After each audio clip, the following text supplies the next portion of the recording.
Hello student, career with उत्कर्ष मेरठ में आपका स्वागत है। और आज हिंदी डिस्कस करेंगे। ठीक है, आपकी 2 क्लास हो चुकी हैं और तीसरी क्लास है।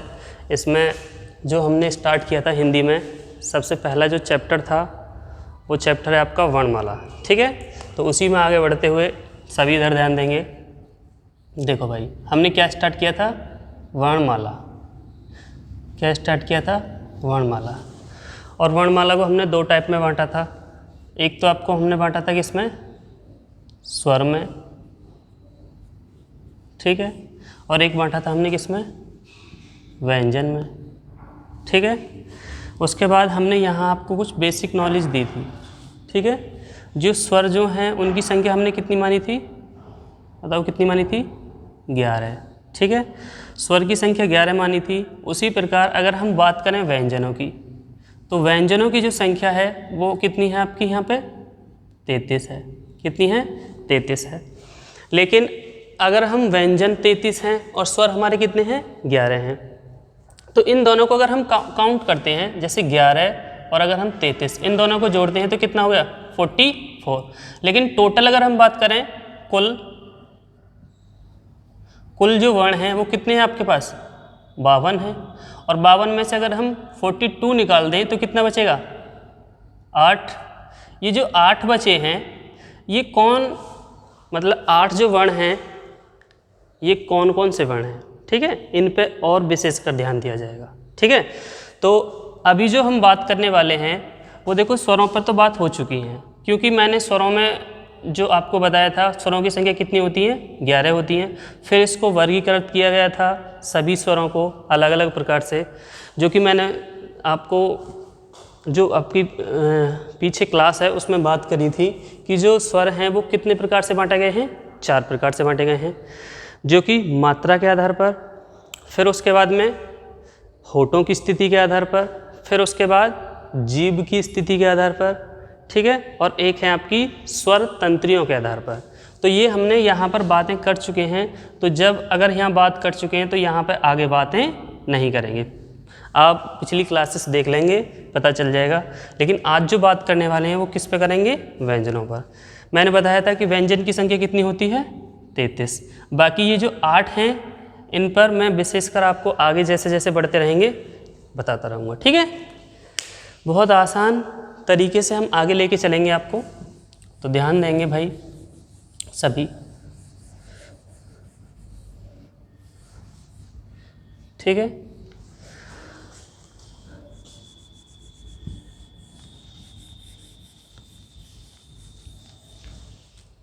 हम पढ़ेंगे क्या?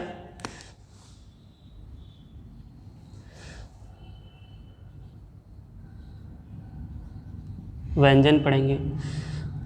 इनकी जो संख्या है, व्यंजन की संख्या जो है वो कितनी है भैया? 33 है व्यंजन की संख्या।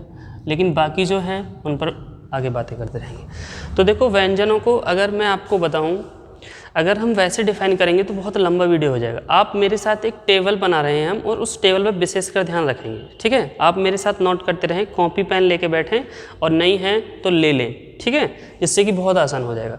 आप मेरे साथ एक टेबल बनाते रहेंगे, जिससे कि ये जो है व्यंजनों का आसानी से वर्गीकरण कर सकते हैं फिर हम। ठीक है, आप मेरे साथ ये बनाते रहेंगे। ठीक है भैया,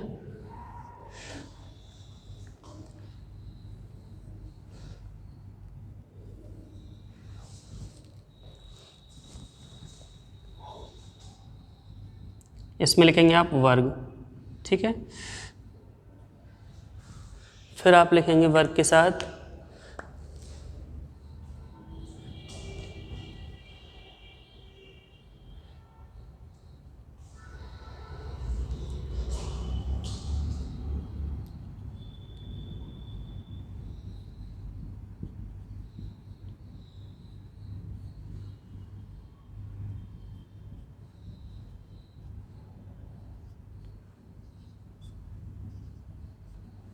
ठीक है।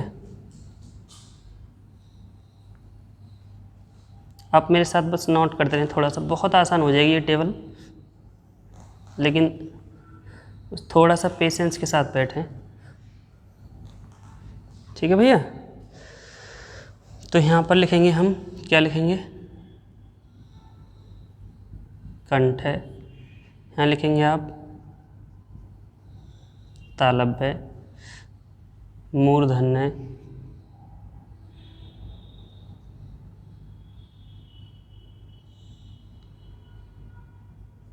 मूर्धन्य है। फिर उसके बाद में दंत है, दंत है। फिर लिखेंगे आप ओष्ठ,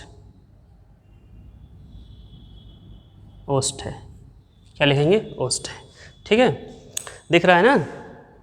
चलो अच्छी बात है अगर दिख रहा है तो।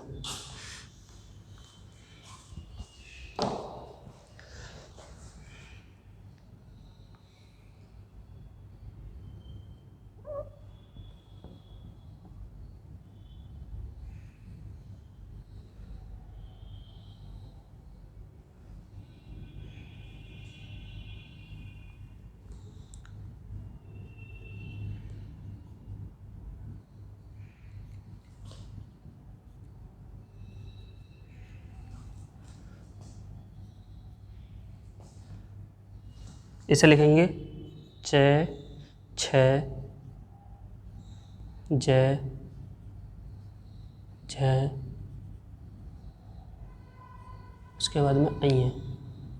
ठीक है, ट, ठ, ड, ढ, उसके बाद में ड़। ठीक है जी, ये लिखते रहेंगे ध्यान से। त, थ, द, ध, न, उसके बाद में प, फ, ब, भ और मैं। ठीक है भाई, अगर आपने ये लिख लिया है तो देखो, फिर उसके बाद टेबल मेरे साथ नोट करें। अभी चीज़ें बहुत आसान हो जाएंगी। ठीक है, क्योंकि हम एक साथ सारी चीज़ें क्लियर करते चले जाएंगे आपको।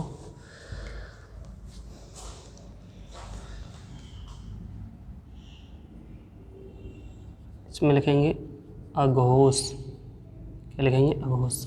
इसमें भी लिखेंगे आप अघोष। ठीक है, फिर इसमें लिखेंगे सघोष। ठीक है जी, फिर यहाँ भी लिखेंगे सघोष, यहाँ भी लिखेंगे आप सघोष। ठीक है जी, उसके बाद में यहाँ लिखेंगे आप अल्प प्राण, फिर लिखेंगे आप महाप्राण, उसके बाद में अल्प प्राण,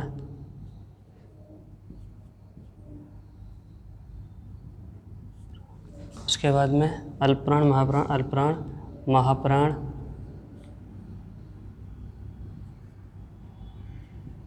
फिर यहाँ लिखेंगे आप अल्प प्राण। ठीक है जी, ये आप नोट कर लो सही से। फिर उसके बाद में अगर ये टेबल आपने कर ली है तो इसको हम फर्स्ट कहेंगे वर्ग, वर्ग का, इसको सेकंड कहेंगे, इसको हम थर्ड कहेंगे, इसको हम फोर्थ कहेंगे, इसको हम फिफ्थ कहेंगे। ठीक है जी, ये वर्ग का आपका पहला अक्षर है, ये वर्ग का दूसरा अक्षर है, ये वर्ग का तीसरा अक्षर है, ये वर्ग का चौथा अक्षर है, ये वर्ग का पांचवा अक्षर है। ठीक है, ये नोट कर लेंगे आप, सभी नोट करते रहें। ठीक है,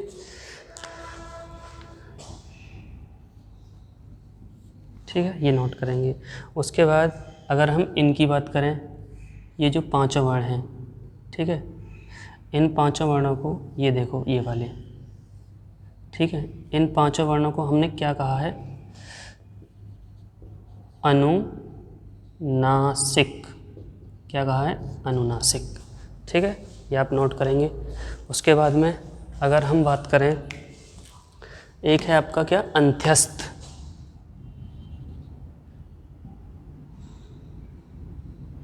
क्या है, अंत्यस्थ। अंत्यस्थ में अगर हम बात करें, लिख लो, सही से लिख दें हम,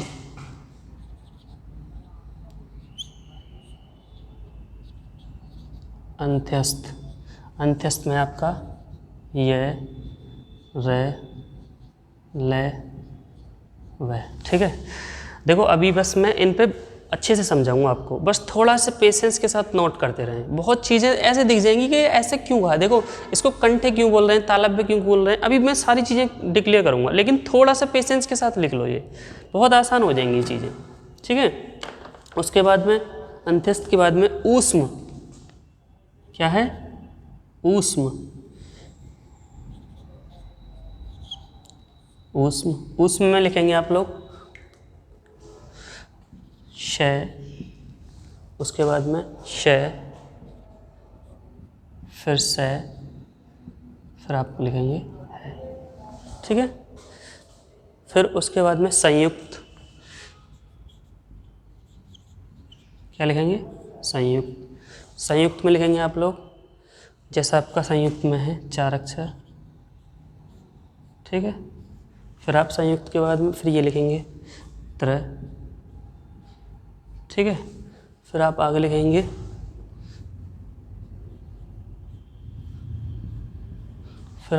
आप लोग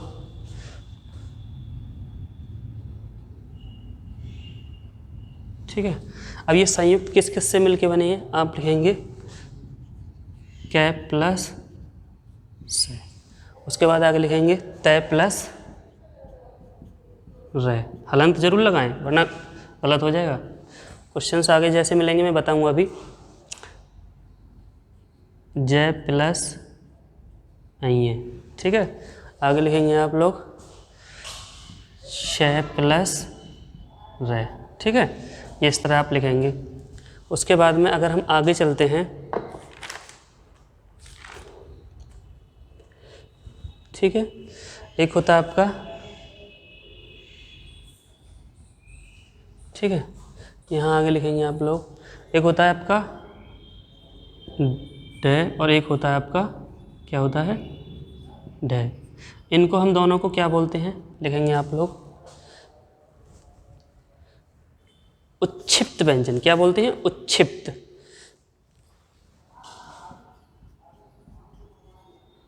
क्या बोलते हैं, उच्छिप्त। क्या बोलते हैं, उच्छिप्त। उसके बाद आगे लिखेंगे ड और ढ को उच्छिप्त के बाद, ठीक है।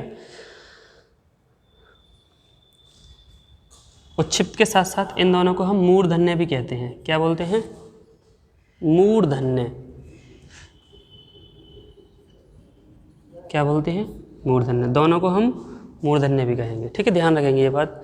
उसके बाद आगे अगर हम चलें, जैसे आपका स है, ठीक है, यहाँ पे लिख रहा हूँ मैं कि यहीं लिख दूँ, चलो यहीं पे लिख देते हैं अभी। आगे लिख रहे हैं हम, जैसे आपका ये और वह है, क्या है, ये और वह, ठीक है। यहाँ पे ये आप लोग इस तरह करते रहेंगे इनको, ये हैं, उसके बाद में ये हैं, उसके बाद ये हैं। ये और वह को कहा गया है अर्धस्वर। क्या बोला गया है भैया, अर्ध स्वर। क्या बोला है, अर्धस्वर, ठीक है, अर्धस्वर ही तो है, हाँ। आगे चलो, उसके बाद अगर हम बात करें, ये हो ही गया है वे और फै, आगे ऊपर ही लिख देते हैं।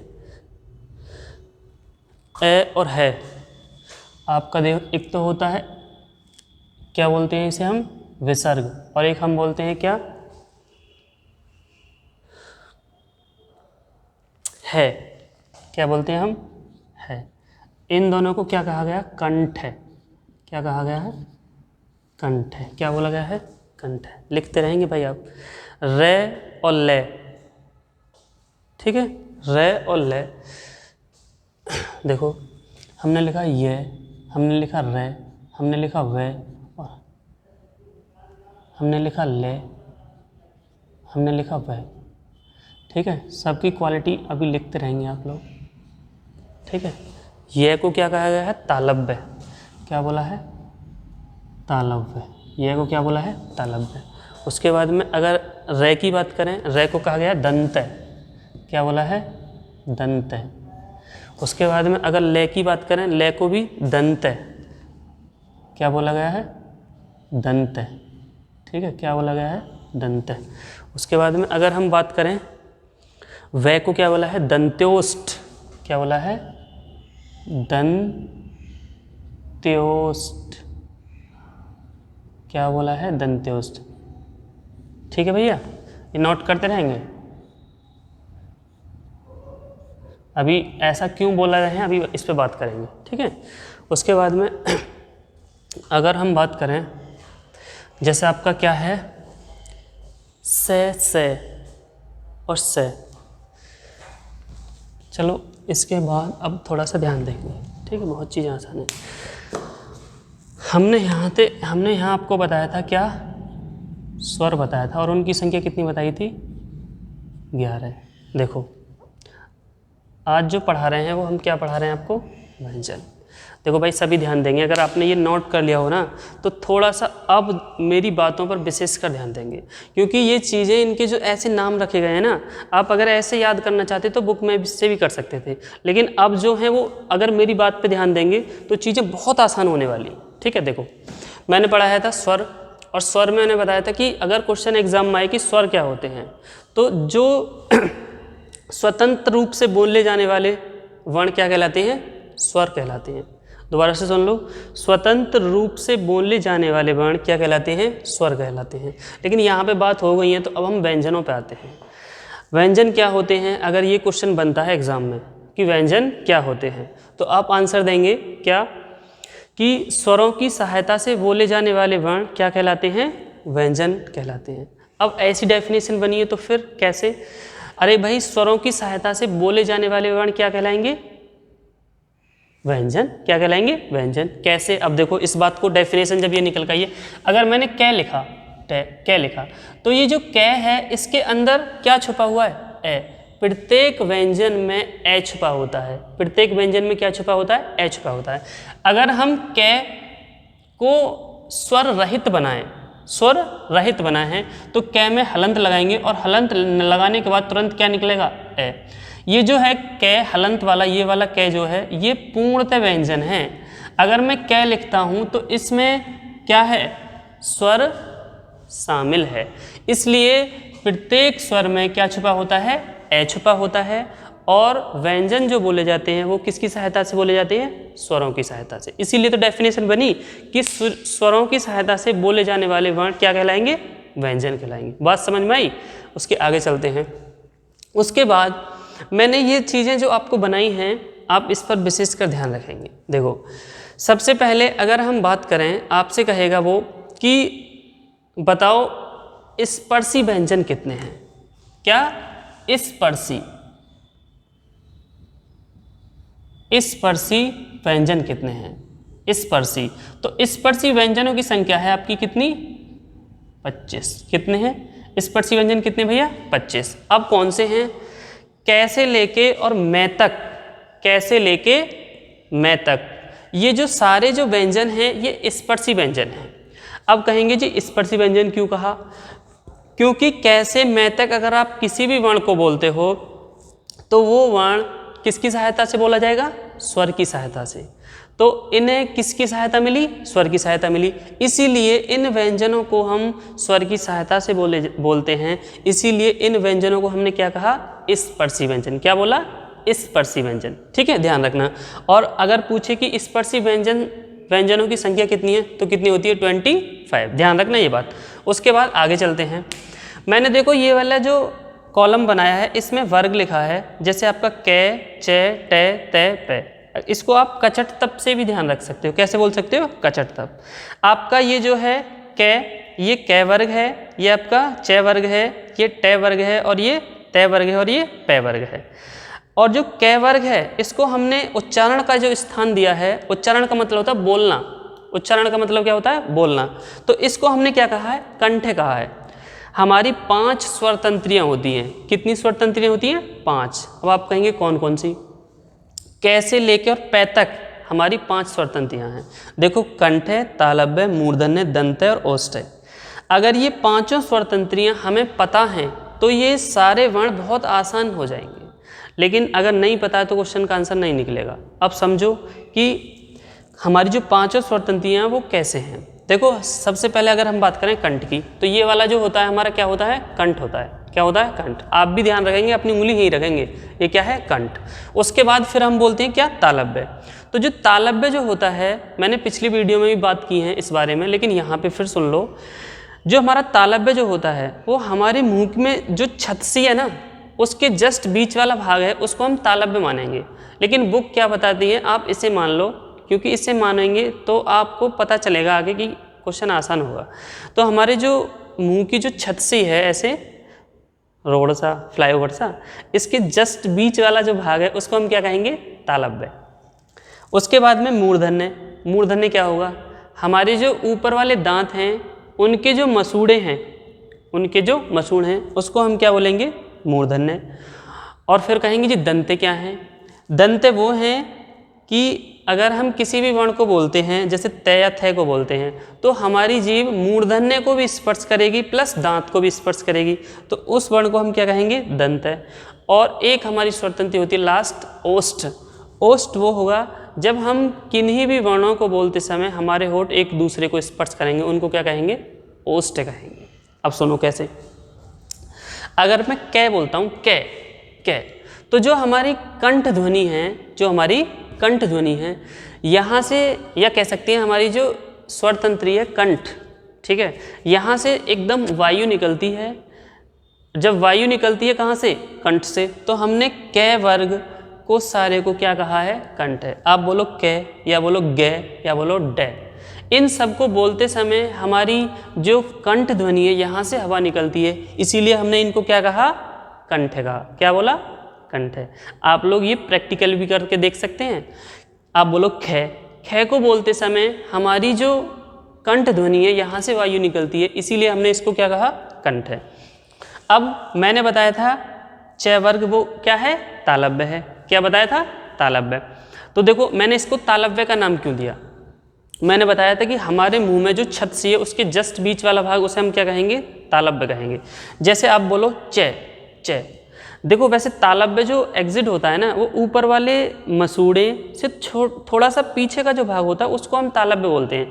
लेकिन आप लोग ध्यान रखेंगे कि हमारे मुंह की जो छत्सी है उसके जस्ट बीच वाला भाग हम उसे क्या कहेंगे? तालव्य। जैसे आप बोलो च, बोलेंगे च, तो च को बोलते समय हमारी जीभ के बीच वाला भाग है ना, तुरंत तालु को स्पर्श करता है। तुरंत किसको स्पर्श कर रहा है? तालु को। ठीक है, तो हमने च, छ, ज, झ आई है, इनको बोलते समय हमारी जीभ का बीच वाला भाग तुरंत तालु को स्पर्श करता है, या आप कहेंगे कि जो हमारे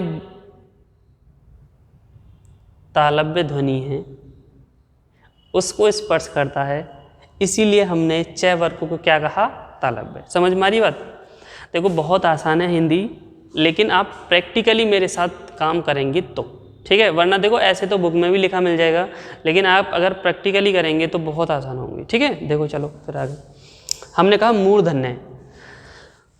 ट वर्ग क्या है? मूर्धन्य। इसमें अगर हम ट वर्ग मूर्धन्य कह रहे हैं तो ट, ठ, ड, इनको बोलो। आप बोलो ट। ट को बोलते समय हमारी जीभ की जो आगे वाली नोक है, हमारी जीभ की जो नोक है वो तुरंत ऊपर वाले दांतों के मसूड़ों को स्पर्श करती है। और मैंने कहा था कि हमारे जो ऊपर वाले दांत हैं उनके जो मसूड़े हैं उसी को तो मूर्धन्य का भाग बताया था मैंने। तो आप बोलो ट, बोलो ठ, बोलो ड, इन वर्णों को बोलते समय हमारी जीभ की आगे वाली नोक तुरंत ऊपर वाले दांतों के मसूड़ों को स्पर्श करती है, इसीलिए हमने इसको क्या कहा? मूर्धन्य। पूरा ट वर्ग भैया क्या है? मूर्धन्य है। पूरा च वर्ग तालव्य है। पूरा क वर्ग कंठ है। उसी प्रकार अगर हम आगे बढ़ते हैं इसी क्रम में, तो जो हमारा त वर्ग है, त वर्ग को हमने क्या बोला? दंत। क्या बोला? दंत। आप बोलो त, त। जब हम त बोलते हैं तो हमारी जीभ की आगे वाली नोक या हमारी जीभ की जो नोक है वो तुरंत आगे ऊपर वाले दांतों को स्पर्श करती है, और स्पर्श करती है तो इसीलिए हमने पूरे त वर्ग को हमने क्या बोला है? क्या बोला है? दंत। क्या बोला है? दंत। तो देखो आप बोलो थ, आप बोलो द, आप बोलो ध, इन वर्णों को बोलते समय हमारी जीभ की नोक ऊपर वाले दांतों को स्पर्श करती है, इसीलिए हमने इनको क्या कहा? दंत्य कहा। क्या कहा? दंत्य। आप ये प्रैक्टिकली भी कर सकते हैं और चाहो तो ये सारे इनकी डेफिनेशन भी लिख सकते हो कि कै वर्ग में भैया ने क्या बताया, चय वर्ग में क्या बताया, तय वर्ग में क्या बताया और तय वर्ग में क्या है। आप चाहो तो डेफिनेशन लिख सकते हैं इनकी। जैसे मैं दोबारा से बोल रहा हूँ, तय वर्ग को बोलते समय या तय को बोलते समय हमारी जीभ की आगे वाली नोक तुरंत ऊपर वाले दांतों को स्पर्श करती है, इसीलिए हमने पूरा तय वर्ग को क्या कहा है?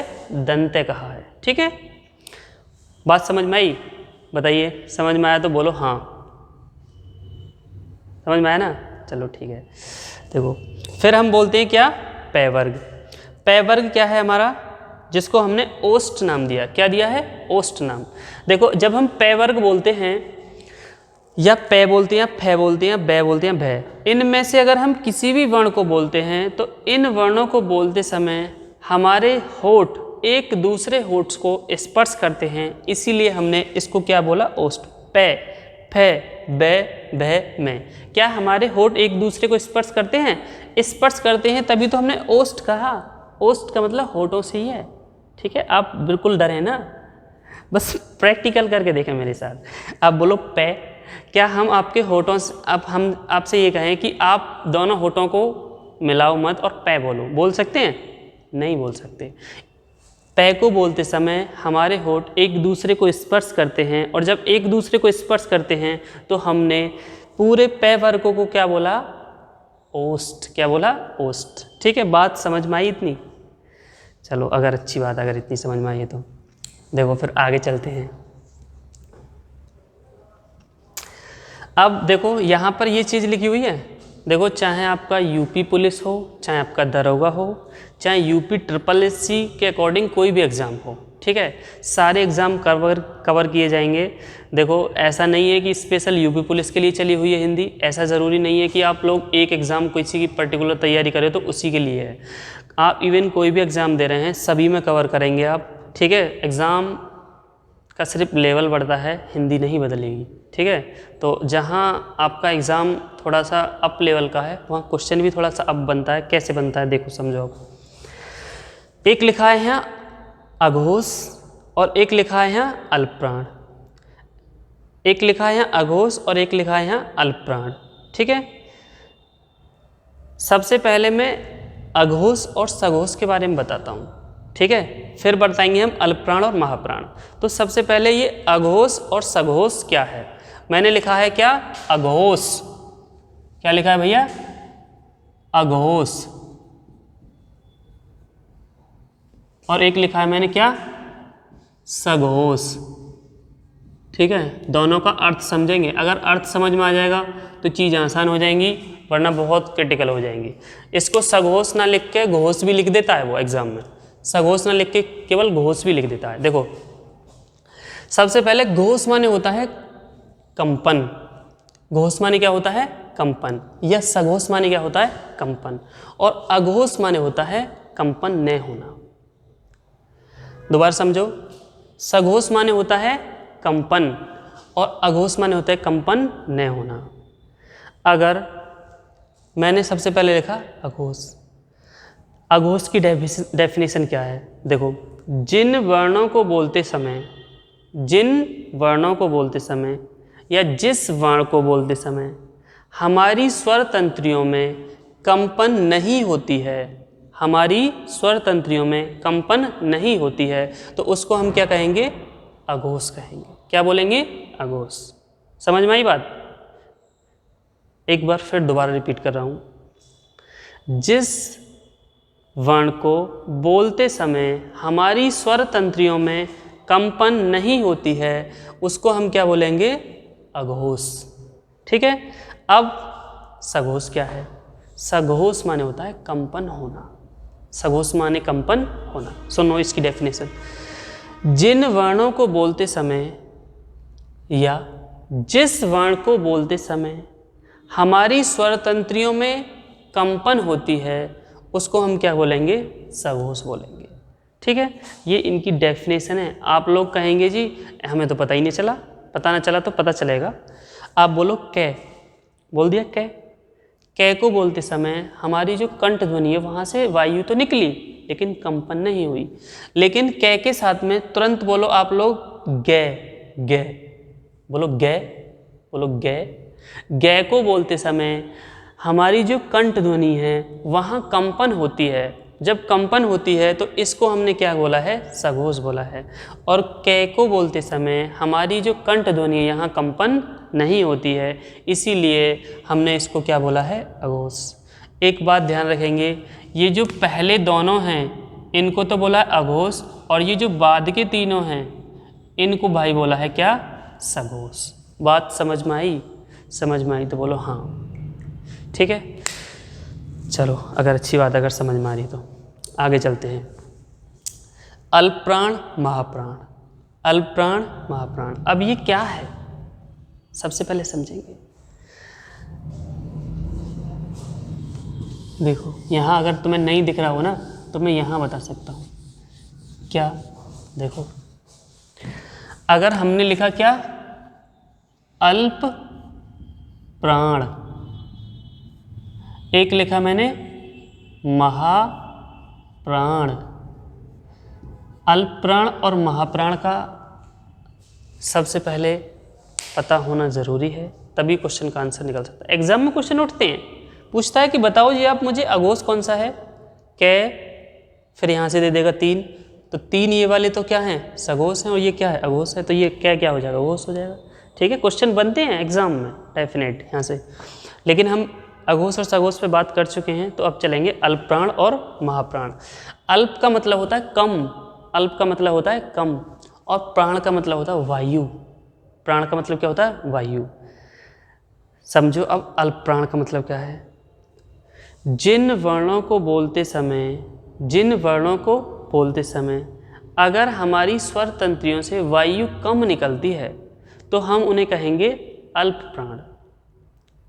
दोबारा सुन लो, जिन वर्णों को बोलते समय हमारी स्वर तंत्रियों से वायु कम निकलती है तो उन्हें कहेंगे अल्प प्राण। बात समझ में आई? आ जाओ किस पर? महाप्राण। महा का मतलब होता है ज़्यादा, और प्राण का मतलब होता है वायु। महा का मतलब होता है ज़्यादा, प्राण का मतलब होता है वायु। जिन वर्णों को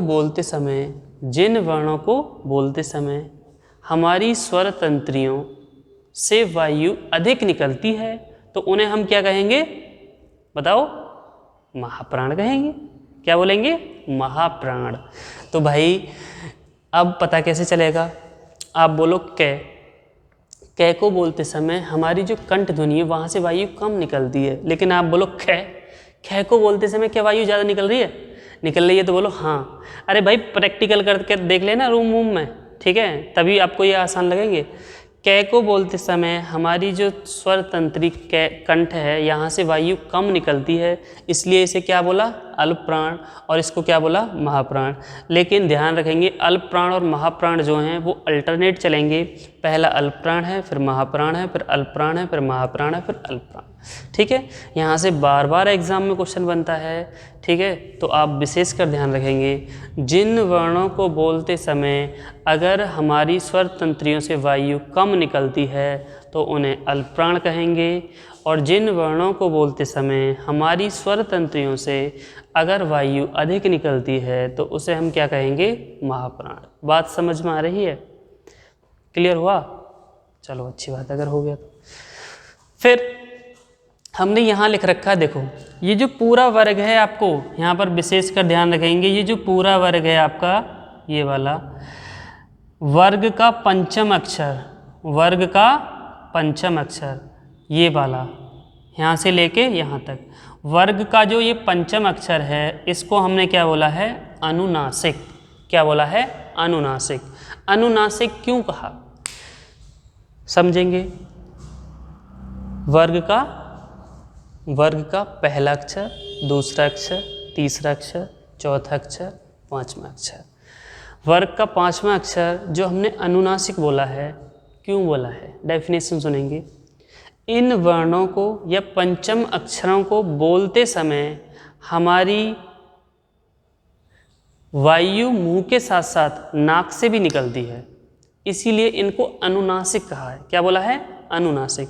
आप बोलो मैं, आप बोलो ने, आप बोलो रे, इनको बोलते समय हमारी जो नाक है ना वो वाइब्रेट होती है। क्या होती है? वाइब्रेट होती है। तो वायु मुंह से तो निकलती है, लेकिन किससे भी निकलती है? नाक से भी निकलती है। इसीलिए देखो अनु का मतलब होता है हाँ, और नाक, नासिक का मतलब होता है नाक। क्या होता है? नाक। तो मुंह के साथ साथ नाक से भी निकलती है, इसीलिए हमने इन्हें क्या कहा है? अनुनासिक। और ये किसने कहा है ये समझो, नोट में लिख लेना ये बात नीचे।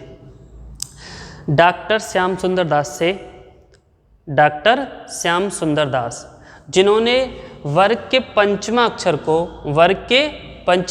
को और क्या बोला है? अनुनासिक। आपसे पूछने लग जाए कोई क्वेश्चन कि भाई बताओ ये जो पंचमे अक्षर हैं सभी वर्ग के, इनको अनुनासिक किसने कहा?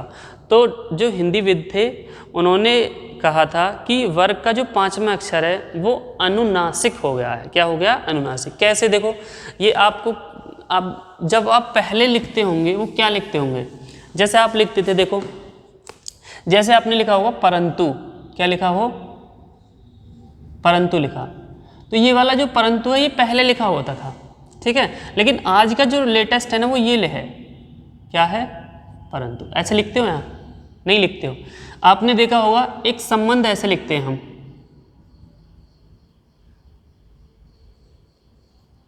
ऐसे लिखते हैं ना।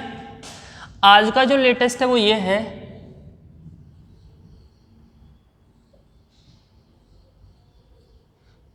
ये वाला। आप कहेंगे जो आधा में है ये तुरंत बिंदी का रूप ले लेता है। क्या ले लेता है? अनुस्वार का रूप ले लेता है, और ये तुरंत आधा में ठीक आगे वाले वर्ण पर लग जाता है। यहाँ आधा में हटा तो तुरंत से के ऊपर लग गया, यहाँ आधा ने हटा तो तुरंत वह के ऊपर लग गया। इसीलिए इनका जो है पुराने टाइम में वो था, लेकिन आज जो प्रचलन है वो किनका है? इनका है। ये प्रचलन में है आज की डेट में। इसीलिए हमने ये जो पांचवा अक्षर है इसको क्या कहा? अनुनासिक। क्या बोला? अनुनासिक। बात समझ में आई इतनी? बहुत आसान हिंदी तभी लगेगी आप मेरे साथ प्रैक्टिकली करते रहेंगे और अपनी चीज़ों को नोट करते रहेंगे बुक में या कॉपी में, जहाँ भी, ठीक है। क्योंकि हिंदी आसान तभी लगेगी जब प्रैक्टिकल तो करना ही करना है, लेकिन नोट भी करते रहेंगे, ठीक है। चलो अच्छी बात है अगर इतना समझ रहे हैं। उसके बाद देखो, अगर मैं बात करूं, यहाँ पर सीक्वेंस से चलेंगे। हमारा एक तो होता था क्या, जो हम इसे बोलते थे, यहाँ से चलेंगे हम, इसको हमने बोला था विसर्ग। क्या बोला था? विसर्ग। तो ये आपका विसर्ग और है को हमने कंठे भी कहा है। विसर्ग और है ये दोनों क्या कहलाए गए हैं? कंठ कहलाए गए। आप नोट करके लिखते रहें। देखो आप लोग अगर बोलेंगे कै, तो ध्वनि हमारी कहाँ से निकलती है? कंठ से निकलती है। इसीलिए हमने है को क्या कहा है? कंठे कहा है। और विसर्ग को भी हमने, जैसे हमने बोला अहें अहें अहें, ठीक है, बोलते हैं ना अहें, तो अहें खाली, इसका मतलब है यहाँ भी बोलते समय ध्वनि कंठ से निकलती है, इसीलिए इसको भी हमने क्या बोला है? कंठ। तो आपका विसर्ग और है ये क्या कहलाए गए? कंठ कहलाए गए। उसके बाद में फिर हमने सेकंड यहाँ पे एरो लगा रखा है और यहाँ लिखा है अंत्यस्थ। क्या लिखा है? ये अंत्यस्थ। तो ये जो अंत्यस्थ वर्ण हैं इनको बोला है ना ये रे ले वे। अंत्यस्थ जो वर्ण हैं वो ये रे ले वे हैं, और इनकी जो संख्या होती है वो कितनी होती है? 4। अंत्यस्थ की संख्या कितनी होती है भैया? 4। ध्यान रखेंगे। इनको अंत्यस्थ क्यों कहा गया है? अंत्यस्थ क्यों कहा गया है? ठीक है, देखो स्वर के बाद और व्यंजनों से पहले आने वाले वर्ण क्या कहलाएंगे? अंत्यस्थ कहलाएंगे। ये इसकी डेफिनेशन है, ठीक है, ध्यान रखना है। अंत्यस्थ क्यों कहा है? स्वर के बाद और व्यंजन से पहले आने वाले वर्ण क्या कहलाएंगे? अंत्यस्थ कहलाएंगे। चलो ध्यान देंगे आगे। फिर हमने यहाँ पे लिख रखा है ये वाला क्या? ऊष्म। क्या लिख रहा है? ऊष्म। जैसे आपका स है, स है, स है, लेकिन आपने कहा, आप कहेंगे जी से तो तुमने एक जैसे ही बोल दिए, ठीक है। आप बचपन में जब पढ़ते होंगे तो इसको बोलते थे बड़ा से, इसको बोलते थे पेट चिरा वाला से, इसको बोलते थे हम से वाला से, और इसको बोलते थे है। ठीक है। लेकिन आप और कैसे तरीके से याद रखते हैं, ठीक है, कई बार इसको घुंडी वाला सह भी कह देते हैं, ठीक है। लेकिन चलो यहाँ ध्यान दो, आप इन चीज़ों पर आगे विशेषकर बढ़ते रहेंगे। लेकिन ये जो चारों वर्ण हैं, इनको जो ऊष्म कहा है, इनकी संख्या कितनी मानी गई भैया? 4। कितनी मानी गई है? 4। तो ध्यान रखेंगे ऊष्म जो व्यंजन हैं उनकी संख्या कितनी है? 4 है। ऊष्म व्यंजनों की संख्या कितनी है? 4। चलो अच्छी बात है अगर यहाँ तक समझ में आया तो। फिर आते हैं आपके संयुक्त व्यंजन। क्या आते हैं? संयुक्त व्यंजन। और संयुक्त व्यंजन जो हैं वो हमारे, उनकी भी संख्या कितनी है भैया? 4 ही है। संयुक्त व्यंजनों की संख्या यहाँ भी कितनी है? 4 है। अब ये कौन कौन से हैं संयुक्त व्यंजन?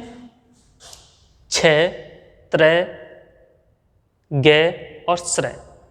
दोबारा सुन लो, क्षय, त्रय, ज्ञ और श्रय, इनकी संख्या कितनी है? 4। संयुक्त व्यंजनों की संख्या 4 है। कई बार एग्जाम में क्वेश्चन बनता है कि नीचे दिए गए विकल्पों में से कौन सा संयुक्त नहीं है। 3 दे देगा और 1 कहीं और से दे देगा। तो बहुत बार क्वेश्चन बनता है एग्जाम में, आप भी विशेषकर ध्यान रखेंगे। संयुक्त की संख्या कितनी है? 4 है। देखो जो आपका 6 है, ये भी एग्जाम में कई बार पूछा गया कि 6 किस किस का मेल है। 6 छतरी नहीं कह सकते, इसको बोलेंगे 6, ठीक है। इसके जो मेल है वो किन किन वर्णों से हुआ है? कै प्लस सै से। किससे हुआ है? कै प्लस सै से। लेकिन एक बात ध्यान रखेंगे, कै पर हलंत जरूर लगाएं, ठीक है। इसी प्रकार यहाँ अगर मेल हम अगर यहाँ पे देखें कि त्रय का मेल किस किस से हुआ है? तय प्लस रै से। तो तय पर हलंत जरूर लगाएं। हलंत नहीं होगा तो क्वेश्चन का आंसर गलत कर दोगे आप। जैसे हम गै की बात करें तो गै का जो मेल हुआ है वो जय प्लस ऐ है। आप भी ध्यान रखेंगे, जय प्लस ऐ है, तो जय पर हलंत लगाएं।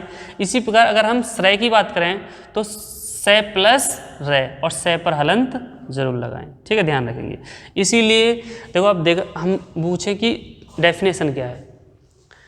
जिन वर्णों को 2 वर्णों के मेल से बनाया गया है उन वर्णों को क्या कहा है?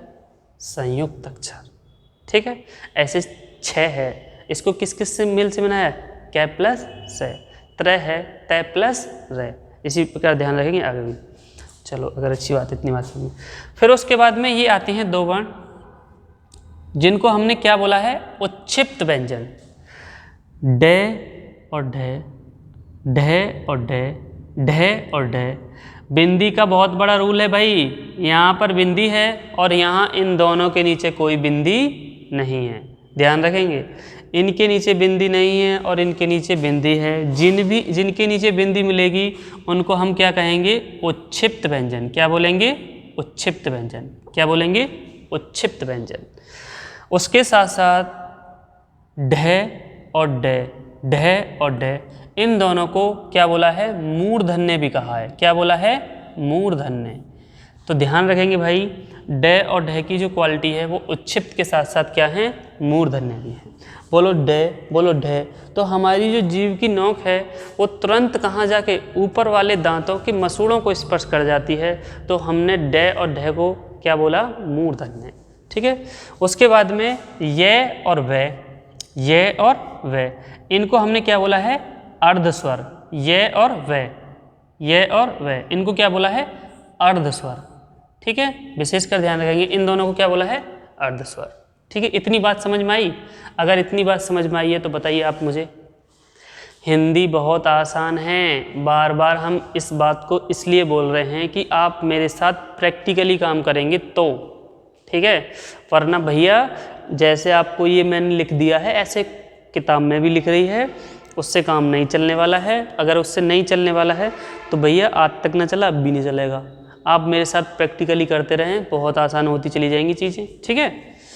चलो उसके बाद मैंने यहाँ पर आपके अंत्यस्ति लिख रखे हैं, ये, रे, ले, वे लिख रखे हैं नहीं? तो मैंने ये लिखा है, ये को क्या लिखा है? तालव्य। ये को क्या लिखा है? तालव्य। तो ये को बोलते समय हमारी जो जीभ की बीच वाला हिस्सा है ये, वो तुरंत तालु को स्पर्श करता है। हमारी जीभ के बीच वाला हिस्सा किसको स्पर्श करता है? तालु को स्पर्श करता है। इसीलिए ये को हमने क्या कहा? तालव्य कहा। फिर हम बोलते हैं रे, क्या बोलती हैं? रे। रे को हमने क्या बोला है? दंत्य। क्या बोला है, दंत है। उसके बाद ले को बोलते हैं ले। ले को बोलते समय हमारी जीभ की जो नोक है वो तुरंत दांतों को स्पर्श करती है, वो भी कौन से, ऊपर वाले को, ले। तो तुरंत हमने उसको क्या बोला, दंत है। ठीक है। उसके बाद वह है वह। वह को बोलते समय वह, ध्यान रखना वह का, वह को बोलते समय हमारी जीभ की नोक दांतों को स्पर्श करती है, ऊपर वाले को, लेकिन उसके साथ साथ होंठ भी कैसे हो जाते हैं, गोल हो जाते हैं। दंत्योष्ट बोला है, उसे क्या बोला, दंत्योष्ट। इसीलिए वह को क्या बोला, दंत्योष्ट। ध्यान रखेंगे ये बात। अगर इतनी बात याद है तो हमारी जो व्यंजन वाली जो क्लास है वो मैं समझता हूँ आपकी समझ में आया होगा। ठीक है। अगर समझ में आया है तो आप लाइक एंड शेयर करते रहें। ठीक है। और सभी घर में रहें, कोरोना चल रहा है। ठीक है। Stay home stay house. ठीक है। Thank you, bye.